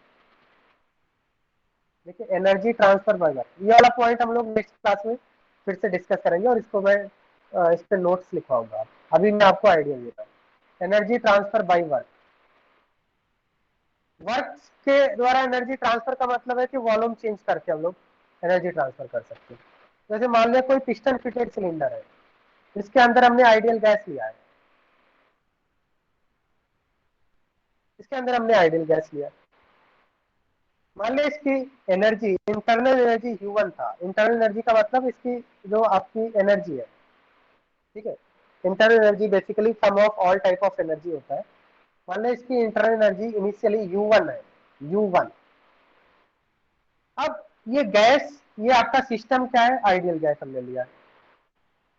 मान लिया इस गैस ने 10 जूल की एनर्जी बाहर सप्लाई कर दिया, सिस्टम से सराउंडिंग की तरफ 10 किलो जूल की एनर्जी सप्लाई कर दिया, सिस्टम से सराउंडिंग की तरफ 10 किलो जूल की एनर्जी सप्लाई हो गई। तो क्या होगा इसमें बताइए, मतलब क्या हो रहा है कि सपोज मान लीजिए ये आइडियल गैस एक्सपैंड कर रहा है, एक्सपैंड कर रहा है, मतलब इसका वॉल्यूम पहले 1 लीटर का, अभी मान लिया 5 लीटर हो गया वॉल्यूम। आइडियल गैस एक्सपैंड कर रहा है, एक्सपेंशन। तो जब आइडियल गैस एक्सपैंड करेगा तो क्या इसको कुछ वर्क करना पड़ेगा या नहीं, क्योंकि हमें पता है बाहर से 1 atm का प्रेशर लग रहा है, एटमॉस्फेरिक प्रेशर लगेगा ना बाहर से पिस्टन के ऊपर, हाँ एटमॉस्फेयर में जो प्रेजेंट गैसेस वो अपना प्रेशर लगाएंगे, और इस प्रेशर के अगेंस्ट में गैस को एक्सपेंड करना है, तो गैस को वर्क करना पड़ेगा, क्योंकि इस पिस्टन को ऊपर की तरफ ले जाने के लिए गैस को वर्क करना पड़ेगा, 1 atm के अगेंस्ट में वर्क करना पड़ेगा, ऊपर से जो फोर्स लग रहा है उसको काउंटर करना पड़ेगा। तो इसका मतलब गैस को क्या करना पड़ेगा, वर्क करना पड़ेगा। इस टाइप के वर्क को बोलते हैं एक्सपेंशन वर्क। और जब ये गैस वर्क करता है तो इसकी खुद की एनर्जी कम होगी, मतलब U1 से सपोज U2 में आ गया, इंटरनल एनर्जी इसका चेंज हो गया, U1 से U2, initial internal energy U1 था, अभी फाइनल इंटरनल एनर्जी U2 हो गया। बात समझ में आ रहा है? अब जाहिर सी बात है, जब कोई भी पर्सन वर्क करेगा, या पर्सन के जस्ट फॉर अंडरस्टैंडिंग समझ लेते कि कोई पर्सन अगर वर्क कर रहा है तो उसकी इंटरनल एनर्जी कम होगी। तो सेम उसी तरह से जब गैस एक्सपेंशन वर्क कर रहा है, गैस 1 atm एटमॉस्फेरिक प्रेशर के अगेंस्ट में वर्क कर रहा है, तो इस प्रेशर के अगेंस्ट में वर्क कर रहा है, तो इसको क्या करना पड़ेगा, उसकी एनर्जी कम होगी, उसकी खुद की एनर्जी कम होगी। और हमें पता है कि एनर्जी कभी भी डिस्ट्रॉय नहीं किया सकता, मतलब energy can neither created not destroyed.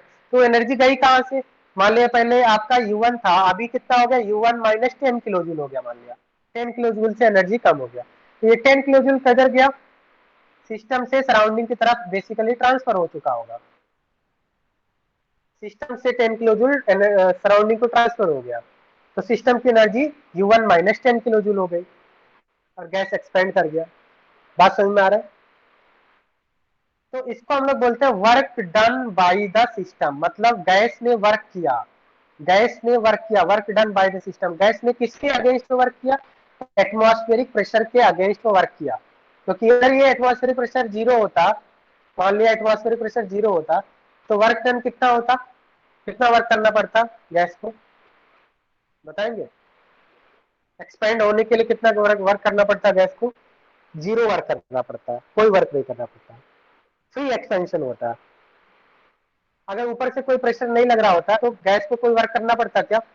नहीं। गैस को वर्क इसीलिए करना पड़ना क्योंकि ऊपर से कोई इसको प्रेस कर रहा है, ऊपर से प्रेस कर रहा है, तो इस प्रेशर के अगेंस्ट में वर्क करना पड़ रहा है। तो इस एटमॉस्फेरिक, ये एटमॉस्फेरिक प्रेशर जो है, जो एटमॉस्फेयर में प्रेजेंट गैसेस है, ये इस पिस्टन को ऊपर से प्रेशर लगा रहे हैं और गैस को जब एक्सपेंड करना होगा तो इसको काउंटर करना पड़ेगा, मतलब गैस को ऊपर की तरफ फोर्स लगाना होगा। और जब गैस एक्सपेंड होता है उसको एक्सपेंशन वर्क बोलते हैं। Gas 1 litre suppose 5 litre expand कर रहा है, तो जब ये गैस एक्सपेंड करेगा तो उसकी खुद की एनर्जी कम होगी क्योंकि वर्क कर रहा है। तो मान लो इसकी एनर्जी पहले U1 था, अब U1 माइनस 10 हो गया, तो ये 10 किलो जूल की एनर्जी इसकी कम हो गई। तो ये जो 10 किलो जूल की एनर्जी कम हुई है वो अल्टीमेटली किधर गई आपकी 10 किलो जूल की एनर्जी? सराउंडिंग की तरफ गई।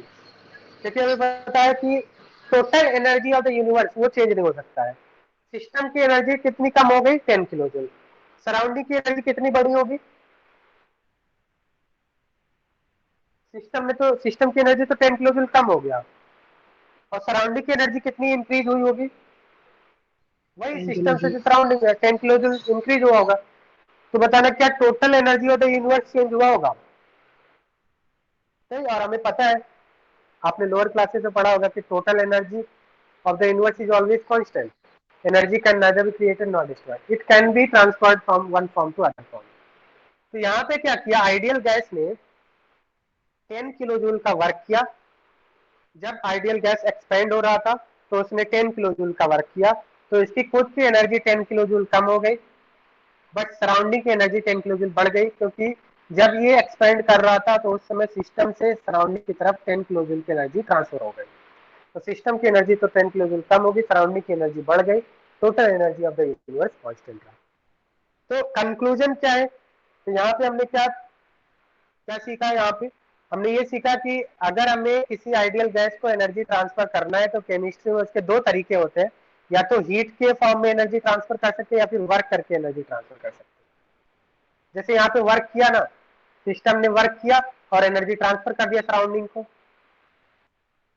तो सिस्टम की एनर्जी कम हो गई। सिमिलरली नेक्स्ट क्लास में हम लोग देखेंगे जब पिस्टन को अगर कंप्रेस करना है तो इसको बोलते हैं work done by the system. अगर बाहर से कोई प्रेशर लगा रहा है, अगर मान लीजिए यहाँ पे तो एक्सपेंशन हुआ, कंप्रेशन करते हैं तो क्या होता है, उसको हम लोग बोलते हैं कंप्रेशन वर्क में एनर्जी बढ़ती है।